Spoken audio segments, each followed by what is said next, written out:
Untuk geotropism, kita panggil ini adalah gerak balas pucuk dan akar terhadap graviti. Kalau tadi fototropism cahaya, kalau untuk tarikan graviti kita panggil geotropism. Kalau dia tumbuh ke arah tarikan graviti kita panggil geotropism positif.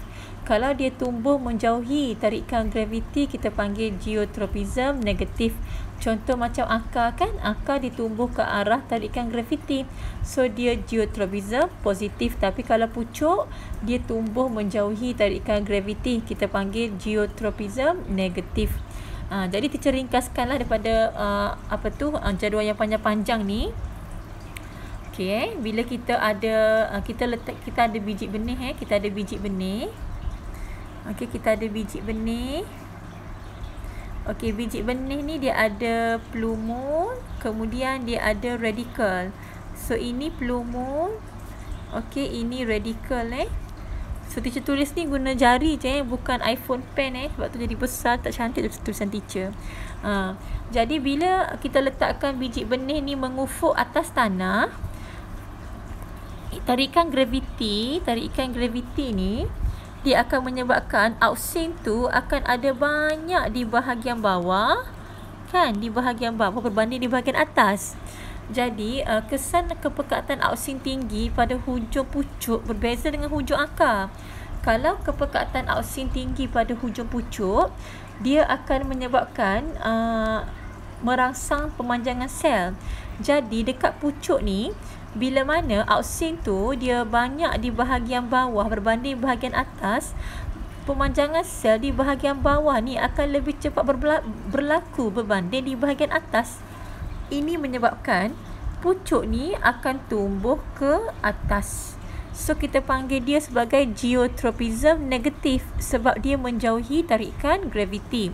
Berbeza dengan kesan kepekatan ausin yang tinggi kepada akar. Bila kepekatan ausin tinggi pada akar, dia akan merencat pemanjangan sel. Jadi pada akar ni, kawasan bawah ni lagi banyak ausin. Kepekatan ausin tinggi berbanding di bahagian atas. Jadi ini akan merencat pemanjangan sel di bahagian bawah. Sebab itulah akar ni dia akan tumbuh membengkok ke bawah ke arah tarikan graviti, yang mana kita panggil sebagai geotropism positif. Okey, boleh lanjutnya boleh baca dalam penerangan ni Okey. Jadi ini contohnya. Contohnya kat sini lah.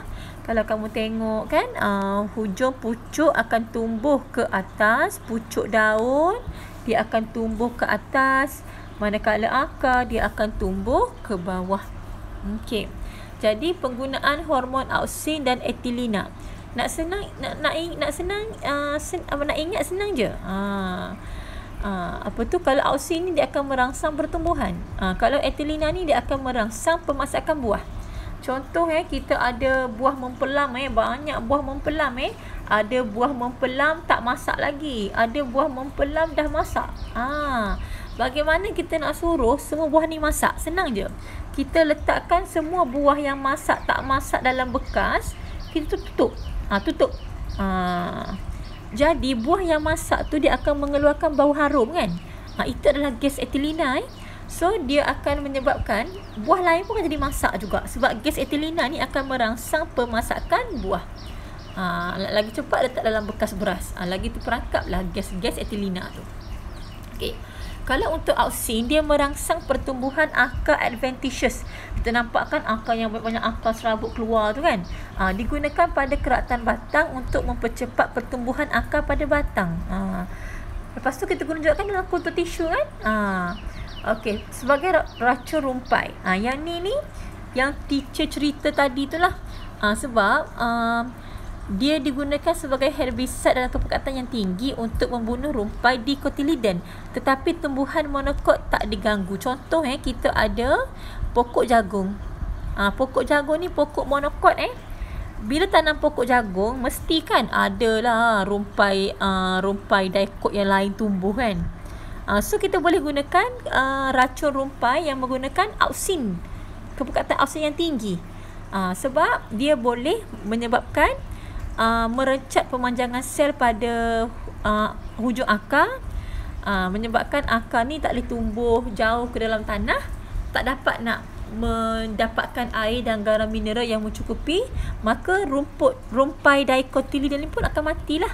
Tapi tumbuhan monokot tak akan terganggu. Okey, lepas tu dalam pembentukan buah, kita akan belajar lepas ni bab 4. Bab ni masuk bab 4. Dalam bab 4 lepas ni kita akan belajar pasal partenokarpi. Kita akan belajar bagaimana bunga tu akhirnya menjadi buah disebabkan berlakunya persenyawaan. Dia akan menghasilkan biji benih. Tapi ada satu cara kita boleh sembuh bunga tu, stigma bunga ataupun ovari tu, dengan hormon auksin dengan banyak. Jadi bunga tu akan dirangsang menjadi buah, tisu ovari dirangsang menjadi buah tanpa mengalami persenyawaan. Dan buah tu adalah tanpa biji. Sedaplah. Jadi itu adalah partenokarpi. Dan kita boleh sembuh juga pada buah-buahan untuk mengelakkan keguguran buah sebelum masak. Okey. Kemudian pernah tak tengok tukang kebun smash kan? Dia potong guna gunting besar panjang tu untuk potong daun dan ranting bahagian atas pokok. Kenapa? Sebab dia tak nak bagi tumbuh tinggi. Bila dia potong ranting yang atas-atas, pucuk yang atas-atas tu, dia dah buat auksin kan. So pokok tu tak akan tumbuh tinggi, tapi dia akan tumbuh ke tepi. Rimbun je, nampak cantik lah pokok tu. Pekebun memotong tunas di hujung pucuk untuk mengurangkan arah auksin supaya tunas sisi boleh tumbuh ke sisi dan menjadikan tumbuhan itu rimbun. Dan dia juga boleh merangsang pertumbuhan tanaman auksin ni. Sebab dia kan merangsang pemanjangan sel. So ini akan mempercepatkan pertumbuhan tanaman. Okey, last kali yang tadilah gas etilenai merangsang pemasakan buah. Dia akan disembuh pada buah untuk merangsang buah cepat dan masak. Alhamdulillah, kita dah habis dah bab 3. So kita akan masuk bab 4. Kenapa teacher laju sangat mengajar? Sebab nak bagi tahu kamu ini tak tahulah take ke berapa dah ni. Tadi memula record tak ada suara. Lepas tu record dah habis dekat berapa minit? Dekat 10 minit. Rupanya tak terrecord pun. Okey, so respon di komen. Nanti kita akan discuss, kita akan bagi soalan dan boleh tanyalah kalau ada yang tak faham.